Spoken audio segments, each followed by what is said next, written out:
Isso é importante, porque às vezes as pessoas falam, é uma base moral. Beleza, a base moral vai mudando com o tempo. Ela tem que ter uma estabilidade.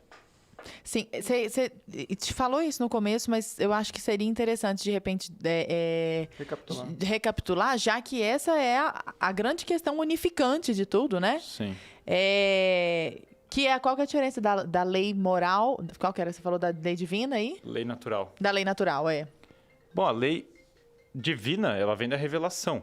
Basicamente, você precisa ter fé para poder aderir e se beneficiar dos conteúdos da lei divina. Pois é, e aí a pessoa, o ateu aí no meio, sabe? O ateu que não tem fé. Mesmo assim, ele tem que viver uma vida moral, porque ele tem o uso da razão e, portanto, ele pode perceber a lei natural. Sim, o fato de excelente, era essa a conclusão. Aristóteles e Platão têm um conteúdo de lei natural que permitia uma civilização próspera. Cícero, Aristóteles e Platão são defensores da lei natural. Mesmo que eles usem esse termo exatamente por vezes, mas eles são claramente defensores da lei natural.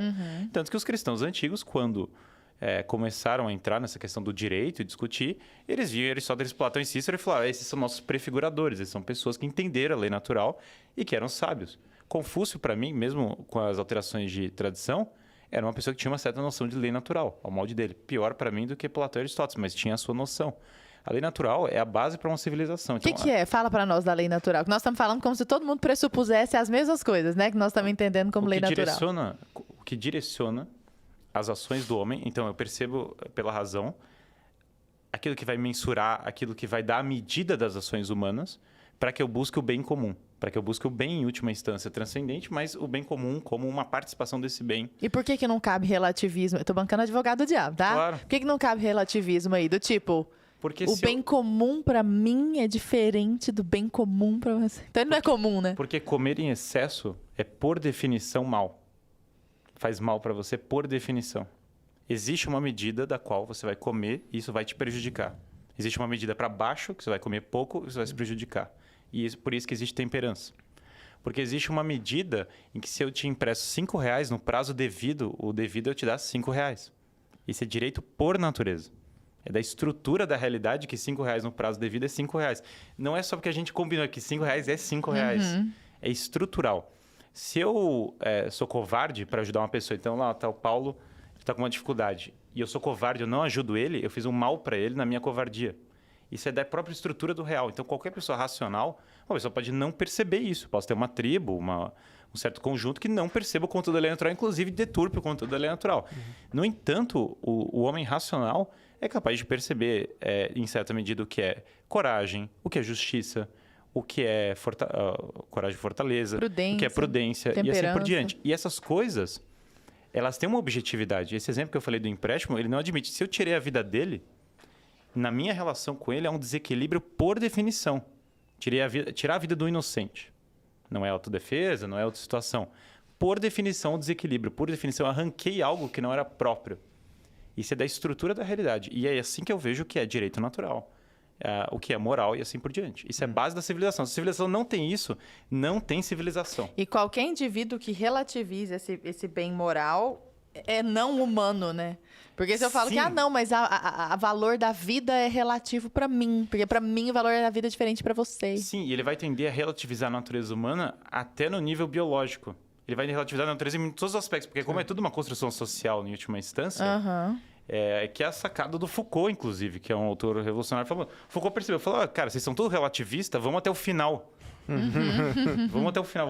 A biologia é relativa, o corpo... Ele vai indo até a relativização total, claro. Biopolitics. O Noam Chomsky foi debater com o Foucault, né? Noam Chomsky é um intelectual de esquerda, um cara de esquerda. E ele fica chocado com o Foucault, ele fala, meu Deus, cara, o que esse cara começa a suar no debate, puxa um pano e fala, o que esse cara tá falando? O cara fala, não tem essa de ajudar os pobres, achar que você é moral. Cara, não tem moral.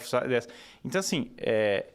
Esse relativismo, a tendência dele é você começar a abolir a própria estrutura do que é o homem, a estrutura de toda a moral e a estrutura de como se vive em sociedade. Ou seja, é uma implosão, né? Da própria sociedade, do próprio ser humano. O Foucault quer libertar as pessoas. O Foucault quer libertar as pessoas no sentido de que você ser livre para pular de uma ponte. Então esse tipo de... Se é morto, você é livre. Né? Sim, é isso que as pessoas estão chamando de liberdade agora. Isso é loucura. A verdadeira liberdade, novamente, ela envolve uma estrutura moral social. O Kogos falou o exemplo... Perfeito. Falou, se eu vivo vícios, eu sou escravo dos meus vícios. Ponto. E a escravidão dos vícios está associada à tirania. O tirano manipula as pessoas pelos vícios delas. E embora você esteja livre, né, Cogos, pra... Eu tô falando Cogos, mas é Cogos ou é Cogos? É Cogos. É Cogos, tô falando bonitinho então, né? Bem bonitinho. Então, Bem bonitinho. Então, embora você esteja livre para viver em desacordo com o que faz bem para você, então, por exemplo, você é livre, por exemplo, para pular da ponte, evidentemente, né? Você é livre para matar alguém, por exemplo. Você pode fazer isso, né? Você tem capacidade de fazer isso, fisicamente falando. Mas essa lei moral, então, há de manter essa coesão, né? Então, não é que você não possa fazer aquilo que é anti-lei, mas as consequências estão ali. Exato. Posso tudo, mas nem tudo me convém. Posso tudo, mas nem Agora, tudo me o convém. problema é que a nossa sociedade é contaminada por essas figuras aí, né? Foucault, Sartre, o existencialismo, que nega que existe uma essência universal do homem, e aí cai nesse relativismo até o ponto de reduzir o valor daquela liberdade que eles defenderam como algo absoluto a zero. Eu sou condenado a ser livre, coisas do tipo. Então, se não existe a ideia de uma essência humana, eu não posso ser me considerar humano se eu não estou em comunhão com a ideia do que é um ser humano universalmente falando. Por isso que não existe esse negócio de a tua moral, a minha moral. Isso é palhaçada. Existe a moral absoluta que me torna humano. Eu sou o Paulo Cogos, né? Ele é o Guilherme, mas nós somos humanos, participamos dessa mesma essência. Por quê? Porque nós estamos sujeitos a uma lei que deriva da natureza do que é ser humano, que por sua vez deriva da lei eterna da realidade inteira. Então, o que os relativistas fazem é dissolver todos esses conceitos, de forma que nós nunca mais poderíamos definir nada. Nós sequer poderíamos dizer que isso aqui é uma caneca. E isso é muito louco. Agora eu tô pensando nos meus alunos, por exemplo. Eu tenho um monte de aluno adolescente. Que essa ideia do relativismo, ela é muito sedutora, né? Porque essa ideia, assim, em princípio, quando você escuta o relativismo, o que é pra mim, o que é pra você, porque parece que ela está respeitando as liberdades individuais. No sentido de, olha, pra você é uma coisa, pra mim é outra coisa. Só que o que é muito difícil as pessoas perceberem, e talvez seja o grande desafio em todas as divergências que existem hoje no contra-progressismo, mostrar para quem está imerso no progressismo, e eu acho que vocês podem explicar isso muito bem, o quão frágil é o relativismo das coisas. Porque se eu relativizo tudo, alguém vai preencher aquele espaço. E alguém vai preencher aquele espaço como melhor lhe convém. Então, vou ter uma corte, por exemplo, arbitrariamente escolhida, uma corte que não foi eleita pelo povo, uma corte, né, que vai preencher aqueles buracos dentro de cada caso, de acordo com a conveniência. Tá entendendo onde eu quero chegar? Só que, né? Sem dúvida. Então, Sim. É exatamente isso. O grande problema do liberal é que ele não tem noção daquilo que o Chesterton disse. A hora que você tira as coisas do seu verdadeiro lugar, aí é o que você brilhantemente disse. Alguma coisa vai preencher. Existe espaço vazio nesse sentido, né? Se nós não tivermos noção da verdadeira religião, vamos adorar falsos deuses. Se nós não tivermos noção do que é uma hierarquia política natural, nós vamos ser esmagados por uma hierarquia política artificial. E qual é a melhor forma de uma hierarquia política artificial se impor, se não dissolver as hierarquias naturais com essa conversa mole de tudo é relativo, tudo tanto faz, o importante é ser feliz, esse tipo de coisa? Essa é a melhor estratégia do inimigo. Dizem que o diabo, ele atua de várias formas. E uma delas é atacar a moderação, atacar a temperança. Desde o libertim, que vai defender o princípio da não agressão às últimas consequências, deixa uma criança morrer de fome, aborta, até o sujeito que vê como alternativa a isso o autoritarismo de um Estado que não aceita ser questionado, né?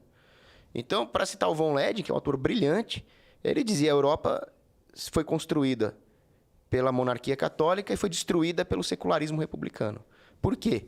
Porque tiraram do lugar as corretas hierarquias. É claro que tinha rei imprestável, é claro que tinha rei herege, tinha de tudo. Sim, claro. Agora, no momento que nós podemos falar, ó, esse rei, ele é acidentalmente ruim. Isso não depõe contra a monarquia católica. Mas não. Nós fizemos uma revolução e colocamos coisa pior ainda no lugar. O grande ponto é que o Mises escreve um livro defendendo o liberalismo, e eu não vou discutir que o Mises era um economista brilhante, mas ele tinha ideias tortas. E nesse livro, o Liberalismo, ele defende a democracia moderna, dizendo que em todas as outras formas de regime, que não a democracia moderna, havia a doutrina da força. O governo se impõe pela força. Enquanto na democracia, pacificamente, os cidadãos se acertam e consentem com aquelas regras, etc. Para começar, isso viola completamente o direito de quem não quis fazer parte de um arranjo democrático. Segundo, que a hora que existe essa ideia de que a democracia é um arranjo legítimo, é impossível questioná-la. É impossível questionar decisões democráticas completamente desordenadas que vão surgir daí. Enquanto um rei, ele pelo menos tinha a honestidade de dizer que estava se impondo com um certo grau de força e havia mais chance de combatê-lo. Era direcionado, não é? Nós temos uma oligarquia mascarada também no nosso regime. A gente chama de República Democrática. Tem até a República Democrática do Povo da Coreia e tal. Tem Da a palavra... Você vê que as palavras são nada, Na né? 5 vezes o mesmo governo, mas na verdade é uma oligarquia mascarada. E aqui tem 2 regimes legais contraditórios. Eu não sou a lei humana, ela tem o seu papel e eu acho importante que tenha leis humanas. Agora, tem 2 princípios para a lei humana ser boa. Ela ser poucas, quanto menos, melhor. Primeiro princípio da lei humana. Pouca lei, bom. Muitas leis, péssimo. Não, o Brasil não passou nesse teste, Infelizmente. Segundo conteúdo, só podem ser legisladas coisas que estão inteiramente de acordo com a lei natural. Infelizmente, o Brasil hoje também não está passando nesse Leis teste. negativas que você Aliás, diz. Leis que propriamente protegem as comunidades. Porque o que acontece é o seguinte, a lei humana, ela tem que ser... o conteúdo da lei natural tem que pautar, mas eu não posso legislar o conteúdo inteiro da lei natural. Isso seria sufocante, certo? Porque tem uma série de coisas no conteúdo da lei natural que... Imagina, eu vou proibir as pessoas de comerem em excesso. Seria loucura. Não é algo que propriamente desvia do que é a lei natural, mas desvia no sentido de que eu estou fazendo um projeto... como é que eu posso falar? Ele é completamente imprudente, ele não tem nenhum nexo, ele não tem nenhuma coerência. Então, na verdade, eu tenho que manter a ordem. Na verdade, a ordem social e civil. Não é outro senão em tudo as leis. As leis não vão fazer as pessoas santas. As leis existem para fazer com que as pessoas sejam boas. Mas a santidade depende da graça. Você não vai conseguir legislar a santidade. Isso não é uma possibilidade. No entanto, se as leis não estão de acordo com a moral, portanto com a lei natural, eu tenho leis que são anti-leis. As leis são contra a sociedade política. Então elas não deveriam ser limitadas. Aí, qual é a outra visão alternativa? Não. Eu tenho um Congresso, que é a visão Rousseau, que é a visão toda que está em jogo. Eu tenho um Congresso soberano. Ele é soberano porque ele representa a vontade do povo, que é uma das ideias mais autoritárias que já foram criadas na humanidade, a vontade geral do Rousseau. Tem a vontade geral do povo e eu, o legislativo, sou a vontade geral. Mas quem disse isso? Quem inventou isso? Quem disse que esses caras são a vontade geral? Quem concordou com isso? Né? Quem assinou esse... Quem assinou isso? E aí o que acontece? Eles agora são a vontade geral e eles vão dizer qual é a lei. Não. Veja. Você não diz qual é a lei da humanidade. A natureza vem primeiro. Você tem que seguir o que é a lei natural. Se você está legislando contra a lei natural...